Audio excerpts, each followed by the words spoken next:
Welcome to Behavioral Health Today, a podcast brought to you by the Triad Network. This podcast is designed to share trending topics occurring within the world and our communities and bring them a behavioral and mental health perspective. Welcome to Behavioral Health Today, a Triad production. I'm your host, Dr. Graham Taylor. My guest today is Dr. Brian Lowery. Brian is a professor of organizational behavior and a social psychologist by training at Stanford Graduate School of Business. Brian is driving an initiative to shape enlightened and purposeful leaders for a diverse society. Brian's research examines the operation of racial attitudes below the threshold of consciousness and the perception of inequality. He's been published in major scholarly journals such as the Journal of Personality and Social Psychology, the Journal of Experimental Social Psychology, and Law in Human Behavior. Today, we're talking about the psychological responses to the concept of privilege. Brian, welcome to the show. It's nice to have you here. Thanks for having me, Graham. Great to be here with you. Hey, Brian, as we start out today in this whole topic, give us a little bit of background of yourself, what brought you into this work, and around the concepts of race and privilege and equality. Give us some sense of you, would you? Sure. So, as you said, I'm a professor at Stanford in the Graduate School of Business, and I came to social psychology pretty early on, I think. So I'd been interested in making sense of people's experiences and how race and other aspects of people's demographic backgrounds affect their experience in the world since, I was before high school. So I grew up in Chicago, and for people who don't know, Chicago is one of the most segregated, or has been one of the most segregated cities in the nation. And I went to a number of different schools, and some of those schools were predominantly Black schools, 90% probably and higher. And some of those schools were predominantly white schools where I was one of a handful of Black students. And I very quickly noticed the differences in terms of the resources that those schools had and the way the students were understood and treated. And also at the same time, my mom was a school teacher in Chicago, a public school teacher in Chicago. So I had the opportunity to visit her schools and see the experience of students from a different perspective as an outsider observer. And the depth of inequalities and inequities in treatment and access to resources was so stark.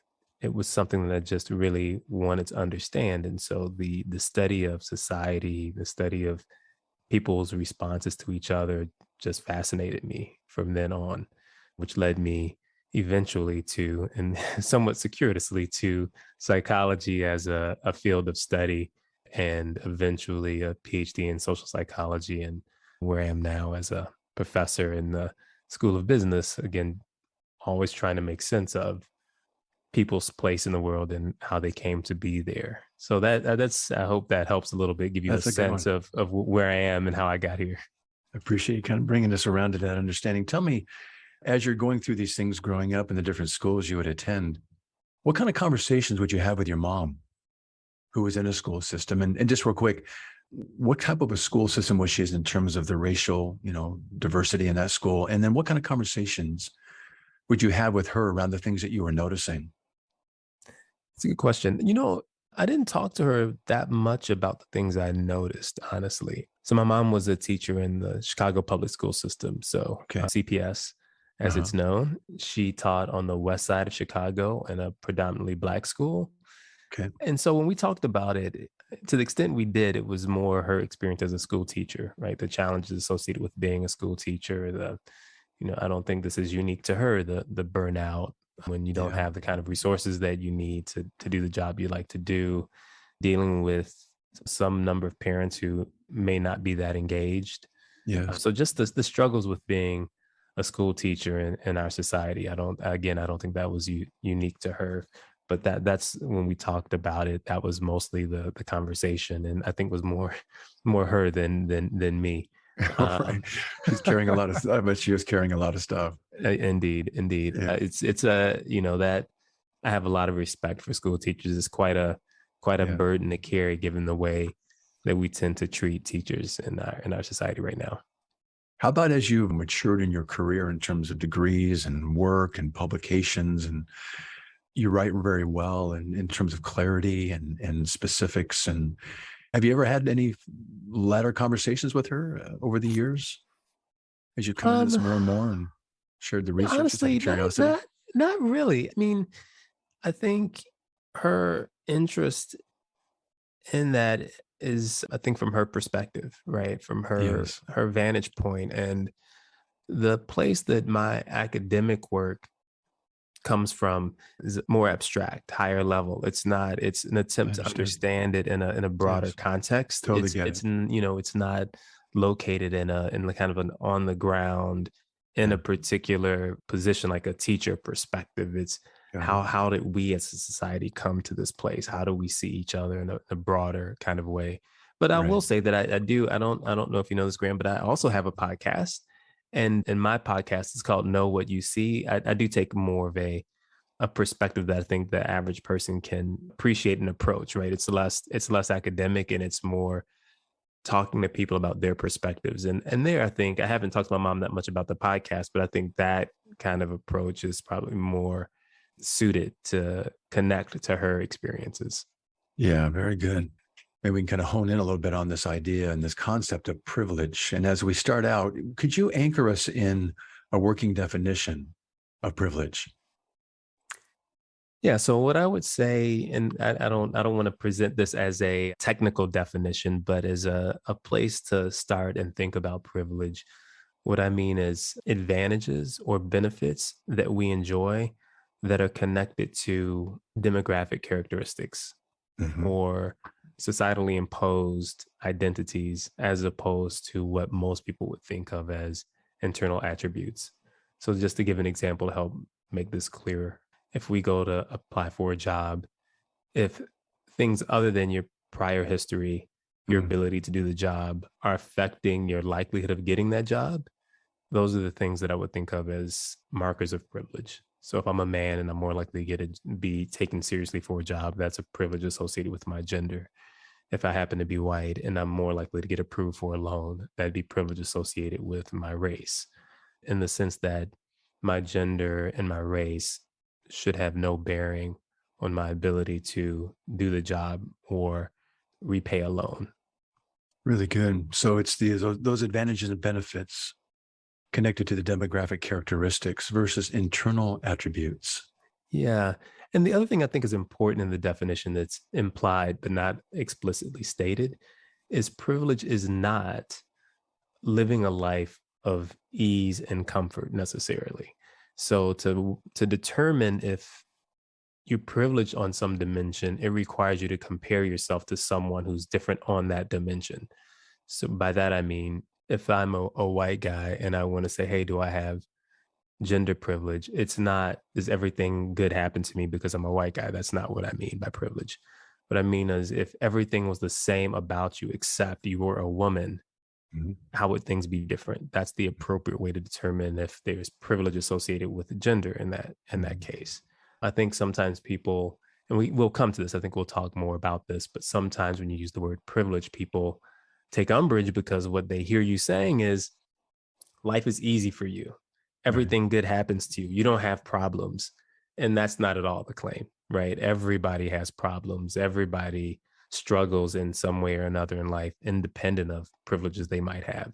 So, privilege is not the absence of struggle or the absence of bad things in your life.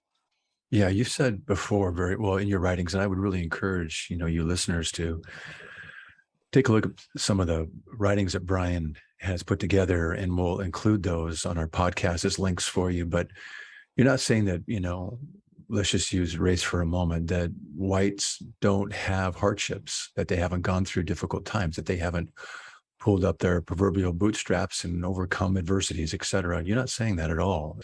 You can go through all those things, but if all those things were measured equally and other people around them were to go through the same exact things, what would separate or differentiate at some point here would be the color piece in that moment. Exactly. So, and this is, I think, really important as everyone struggles, as I said before, and as you mentioned there, and people work hard. People Yes. really put effort into their lives, and people, I believe, people should be rewarded for those efforts and the talents they bring to the table, and that includes everyone. White men are working hard too, and struggling with challenges, and those things are real and meaningful. And I don't in any way diminish that. So Yeah. no matter what your category, I'm not diminishing the effort that people put in, the talents that they have, the struggles that they face. I just want to highlight that all else equal, as an example, like I'm financially in a very privileged place, I would say. I'm in a much better place than, say, a white man that's homeless. I'm privileged relative to that person in many, many ways. But if I was a homeless, I'd rather be in most situations white and homeless than black and homeless. I understand. Does that make so? Yes, It's it does. and so it's not a, and would say, but being homeless is terrible for everyone, of course. But there's still some advantages associated with race, and you can think about that in less intense examples, right? But that's kind of what I mean when I think about privilege. We'll be right back after word from our sponsor. Nearly 9 in 10 registered voters believe the nation faces a mental health crisis, according to a new USA Today Suffolk University poll. Americans are more concerned than ever about their mental health. Mental health first aid provides the resources and training to identify, understand, and respond to signs of mental health and substance use challenges. It provides the confidence and skills needed to offer life-saving assistance, and it provides peace of mind. Our experts provide mental health first aid training for adults, teens, caregivers, veterans, law enforcement, EMS, and school faculty. Mental health concerns are on the rise, but evidence-based training through mental health first aid can make a difference. Visit mentalhealthfirstaid.org to find a course near you, or email hello@mentalhealthfirstaid.org to schedule a training. Courses are available for individuals, groups, organizations, and companies of all sizes. Visit mentalhealthfirstaid.org and make a difference in your community.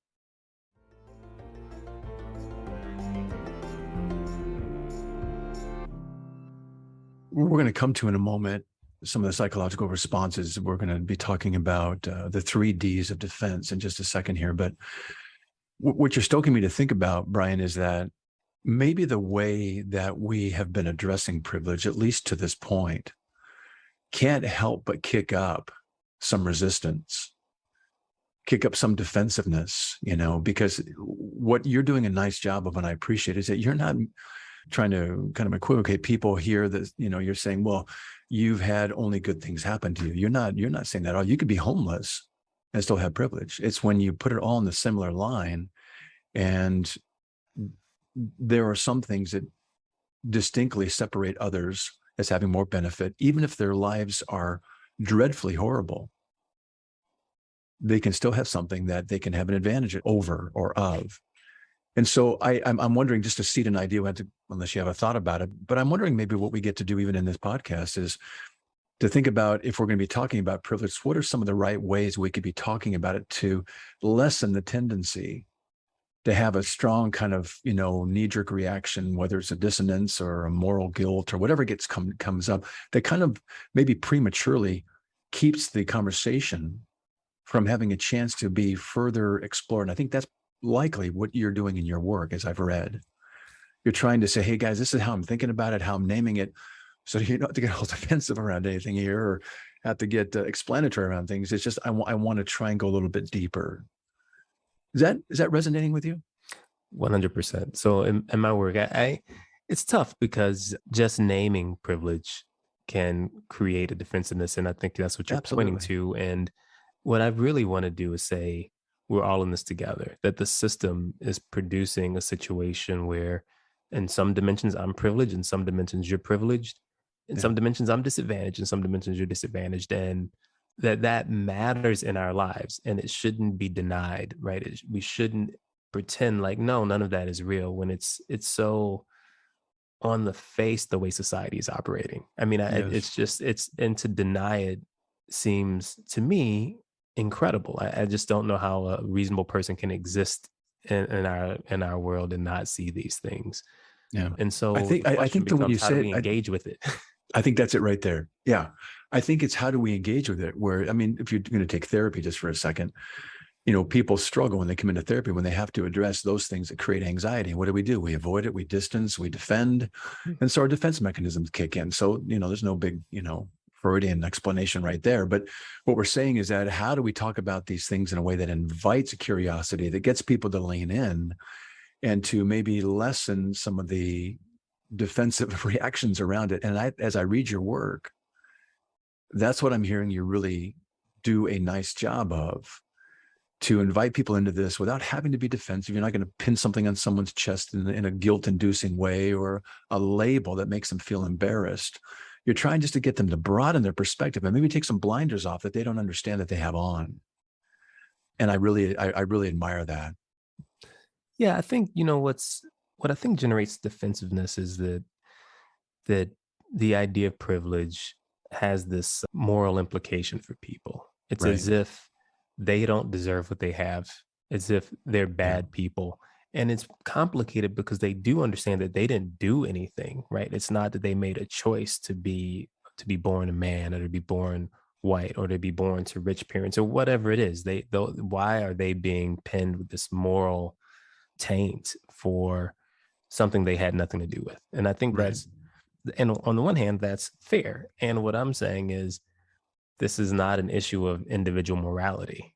Like, that's what I want people to see. This is an issue of the way the society is structured, right? I say this in one of the papers. I personally think guilt is relatively irrelevant. I mean, I just don't totally think agree that's with what you. that's just not important, right? I think guilt keeps us in the problem rather than moving towards a solution. So I am in total agreement around that. And that I wish people saw it as something that is being imposed on us all, right? Yeah. That there are psychological costs to seeing yourself as privileged, and that's why people are defensive about it. I understand that. There are psychological and real life costs to being in a disadvantaged position. All those things are about the society that we exist in.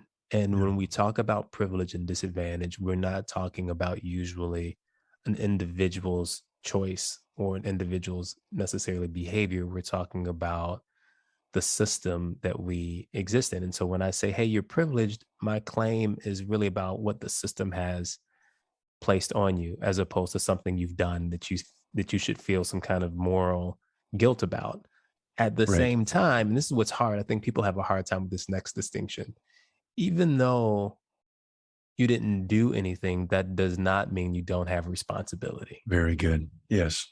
If we could, let's flag that, because I think there's kind of a, okay, what now question that ideally can arise out of what we're talking about today, and where that obligation or that opportunity presents itself.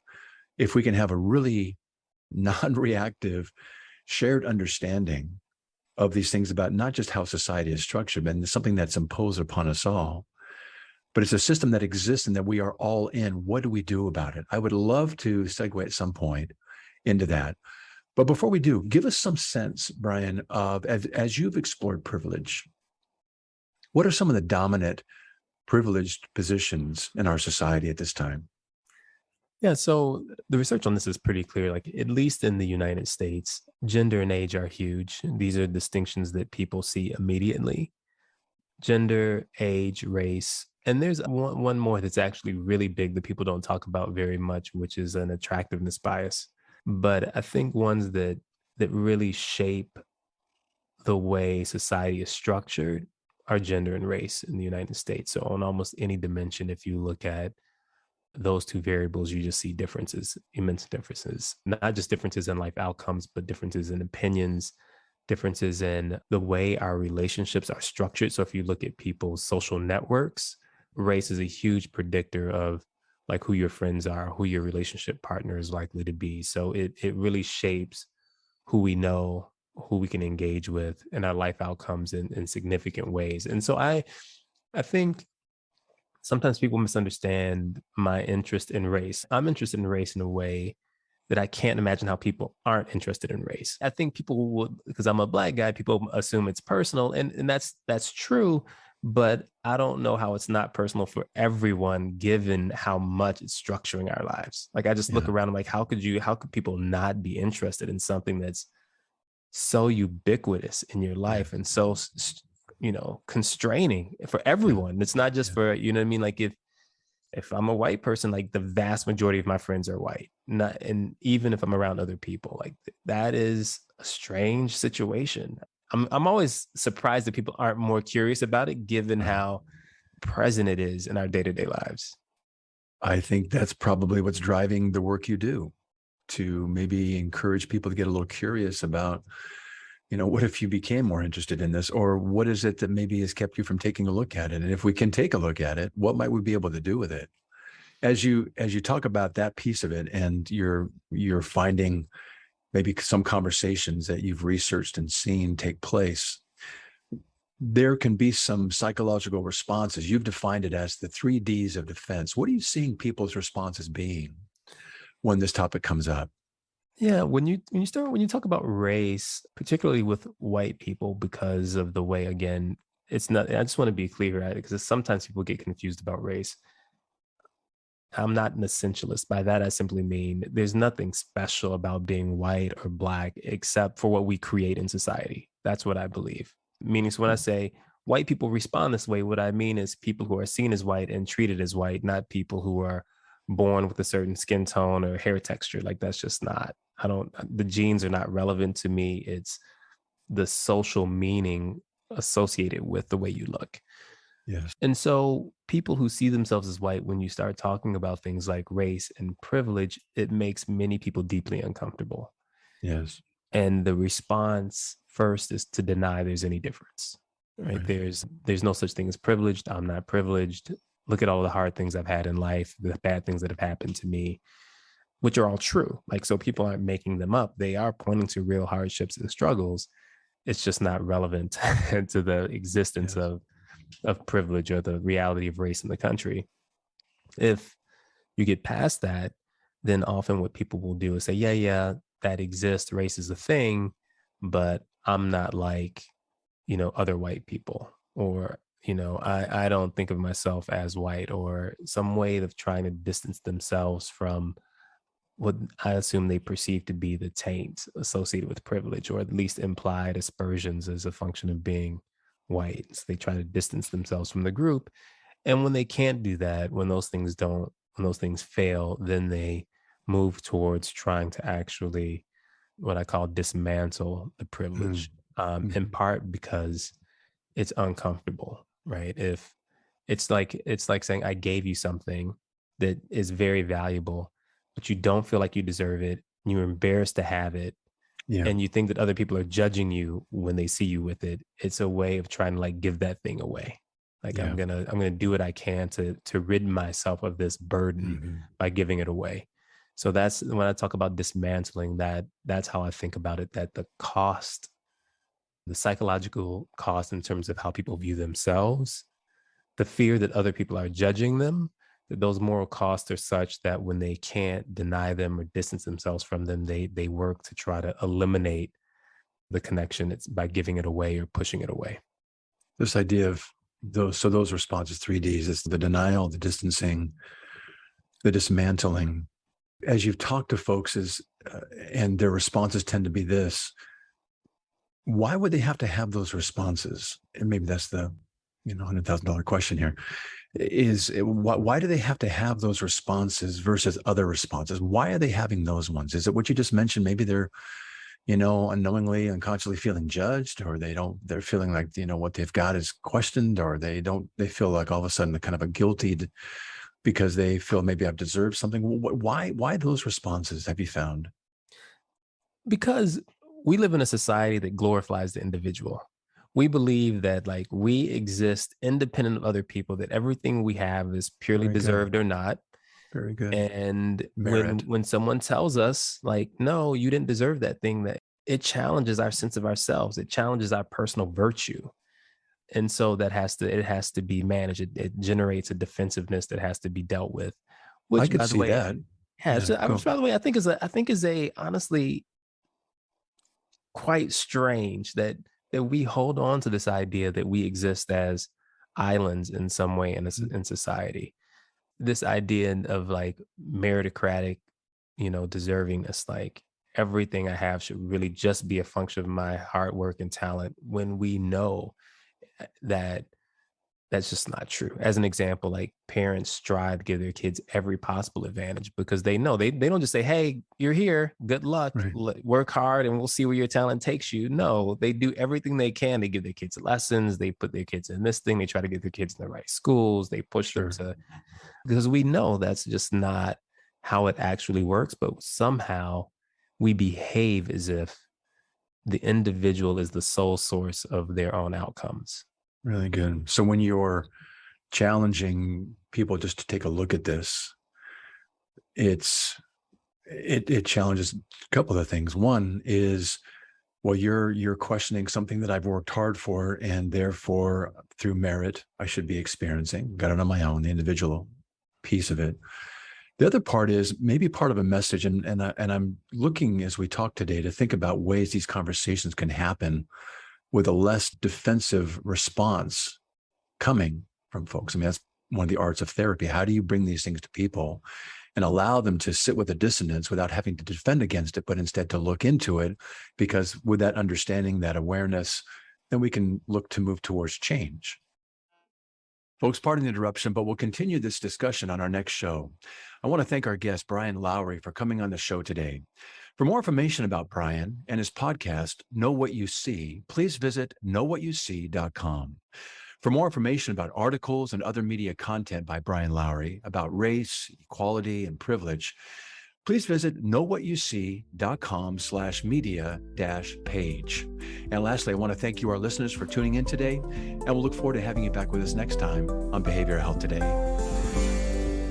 We appreciate all the support from our community, and if you like our show, one of the best ways you can support it is by giving us a 5-star rating and leaving a review. Behavioral Health Today is a podcast part of the Tribe Network, all rights reserved.